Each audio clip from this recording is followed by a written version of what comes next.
My name is Pastor Ituah Ighodalo. Professionally, I'm a chartered accountant, managing partner SIU. But in terms of calling, I'm senior pastor, Trinity House, Lagos. Well, as much as almost everybody knows, I think since around November last year, it's become a gradually rising topical issue.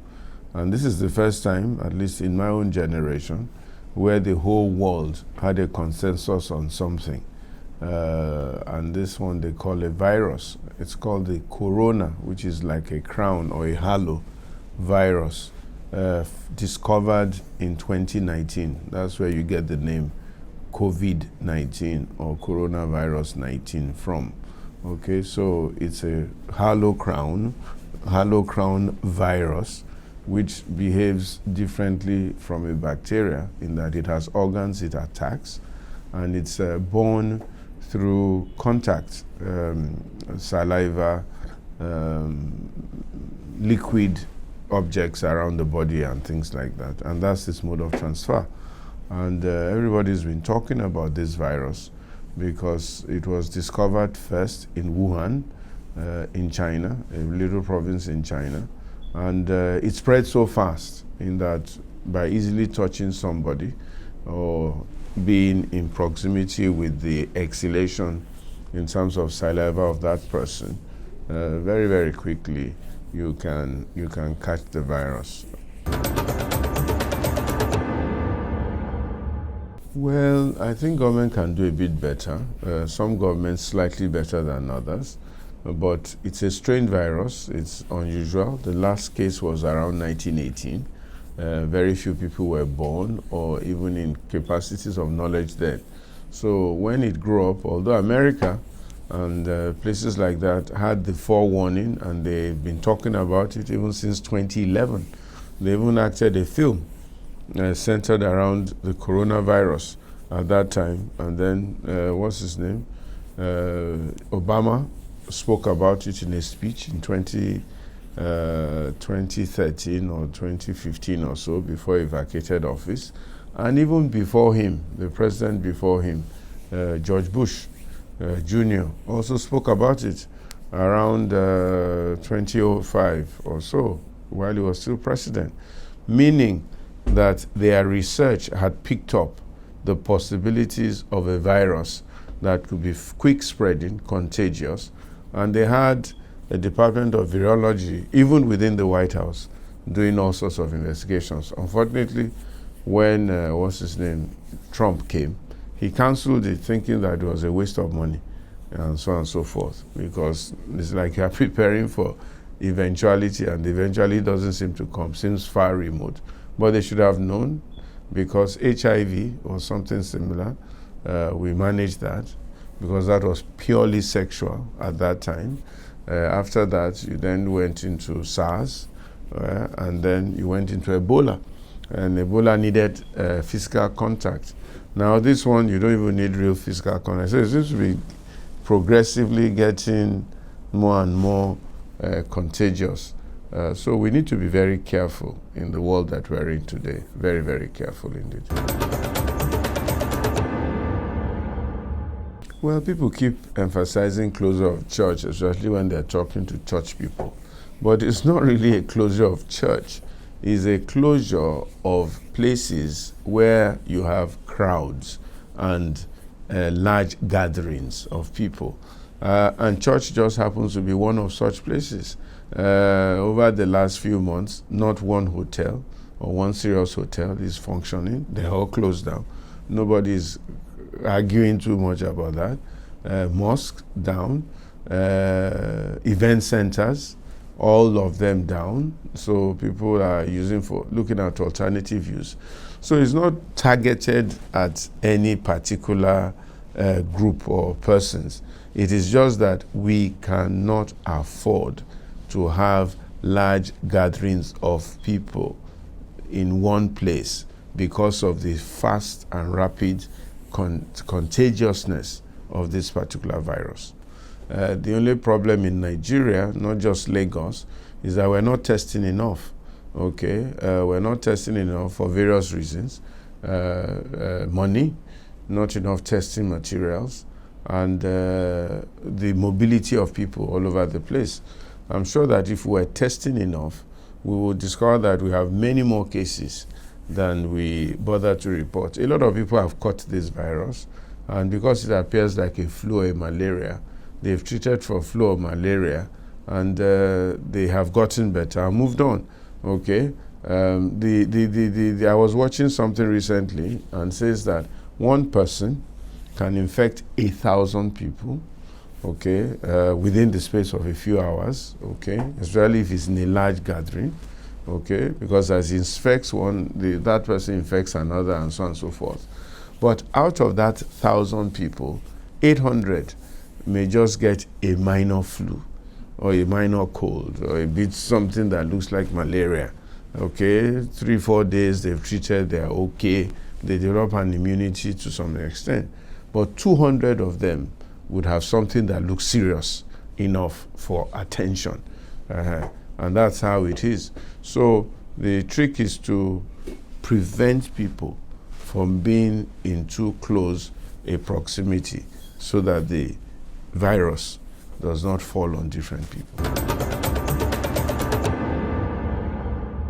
The economy of the country, for various things. Number one, a large chunk of the economy has just not been working, okay?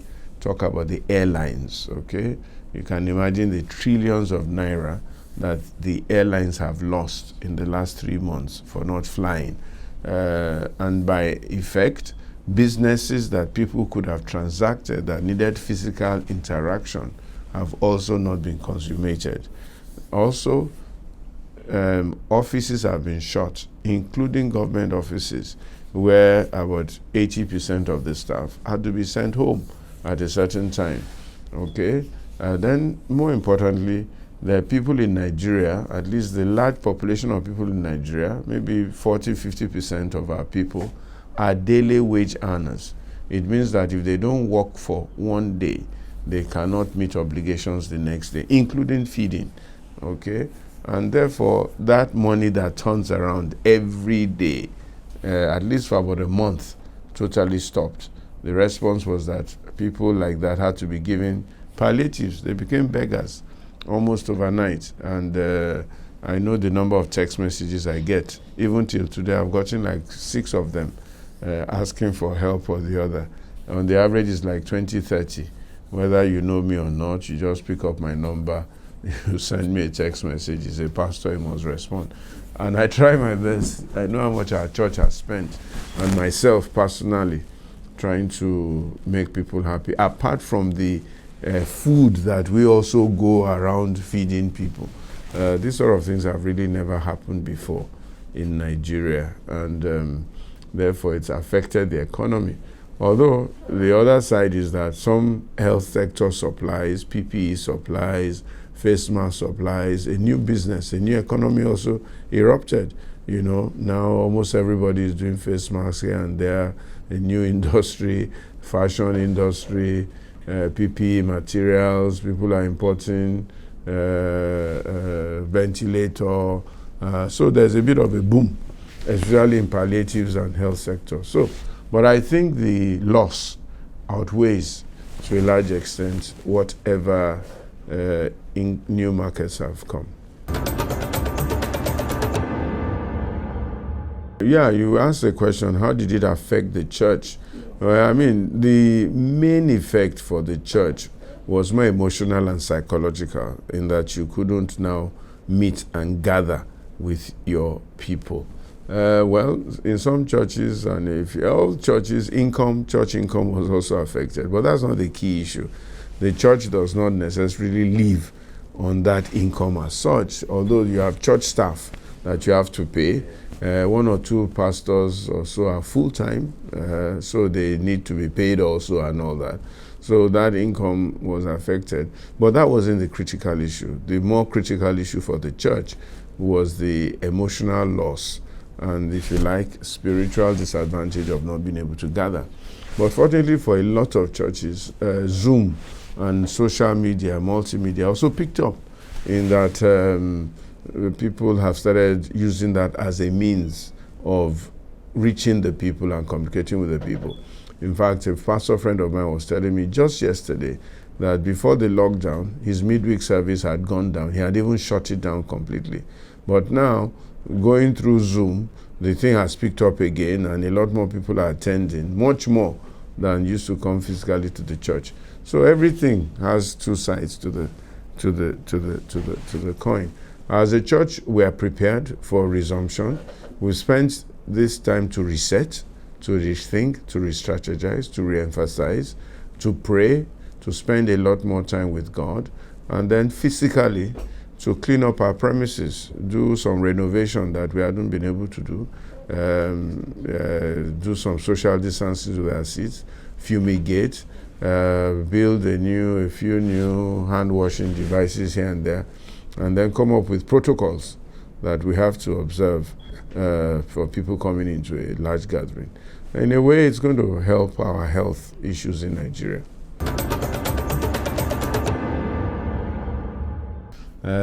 Any pastor will tell you that the spiritual controls the physical. Okay? There's nothing you see in the physical that doesn't have its root in the spiritual. So when this whole physical world that we see was going to start, my theology tells me that it was a spiritual engagement. The Spirit of God hovered over the waters of the earth, and God said, "Let there be," and it became. So the root of the world and everything we see is spiritual. Man is first of all a spiritual being having a physical existence. So in that wise, the virus itself is a spiritual underpinning of something. Well, maybe there is a spiritual reason why the virus was unleashed. And if you study the Bible, which I study, you just go back to what had happened before. There have been many, many plagues, pandemics, viruses throughout the Bible. And the Bible will explain to you what went wrong. For example, there was a time David numbered the children of Israel, which God didn't want him to do. The result was 70,000 people died in a plague. There was also a time when the children of Israel were grumbling about God when they were in the wilderness. And then again, another plague came and killed people. There was a time when they were committing whoredom, fornication, adultery, homosexuality, and all that. Again, it resulted in some kind of a plague. So these are spiritual reasons why this kind of thing happens. And if you are looking at the world today and you are following that principle, there's more than enough reason for God, as it were, to be angry. But then the physical reason was also two theories, many theories, but only two that I consider semi-serious. First is that somebody got in contact with a bat or so, which is possible in that area where people tend to feast and eat and play with all sorts of creatures. Now, a lot of these viruses are in these animals doing different things for them. It's probably part of their ecology. It's just that when they now jump on a man, it becomes a negative effect. Every animal has their own bacteria, viruses, things that are helping them through their natural metabolism. So it's a good thing for the bat in a wrong environment for the man.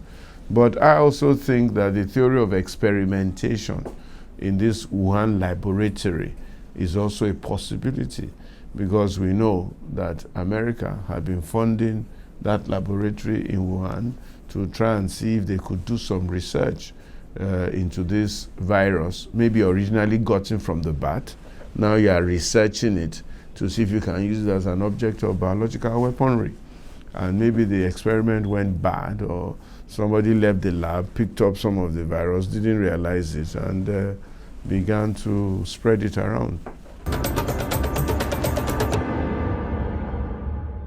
First of all, they've done quite well in terms of publicity and letting people know. Everybody, even if you go to the village in Nigeria now, they may not pronounce it well, but they know that there's corumba virus or cholera virus. They say make we they wear mask, this and that.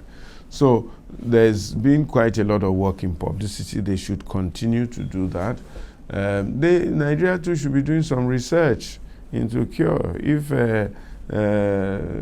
Mauritania, Mauritius, or that gentleman, small town, could say he came up with some cure, we should do it. People have said that our agbo helps, okay? People have said our bitter cola might help. Nigerian government should invest a lot more in that kind of this. My uncle, Professor Okogun, who is a great chemist and researcher, says that there's almost nothing that is existent that there's not a cure in the forest somewhere. Do you believe that? I think so. A lot of the medication we get everywhere all over the world, some are synthesized, but they're synthesized from natural compounds that are already in existence. You know, it's just a question of changing the chemical arrangement. There's nothing new that we create. So Nivaquine came originally from the queen plant. They extracted the queen out of it, added something to it, and produced Nivaquine. Even these drugs that these pharmacies, they are extracts from natural things that people have picked up here and there. Okay, then they may now go into the lab and take the component parts and then mix them into something new and then create almost like a chemical medicine. But the original came naturally. So there's nothing new that man is doing. God has created everything already. My prayer is that God will give us great leadership in Nigeria, because everything is about leadership. It's about the person who is giving the instructions. So if you don't have somebody who is focused, educated, enlightened, driven, and loves the people that he or she is instructing, it's unlikely that you'll get the best leadership results. So everything rises and falls on leadership. But leadership itself is underpinned on the family. It is the family, mother, father, that gives the first set of values to the child. That's the person the child wakes up to see. So if parents, individuals, are not appropriately behaved, they will raise children that are inappropriate, and the children will become inappropriate leaders. So we need to go back to a structured, proper family values. But then it's the chicken and egg. It's the leader that talks to the family. Family brings up the child. So we really need the intervention of God to bring to the fore people who already have a balanced thinking and are under the fear, the love, and inspiration of God. Because it's only God that can create a set of values that will be meaningful to man.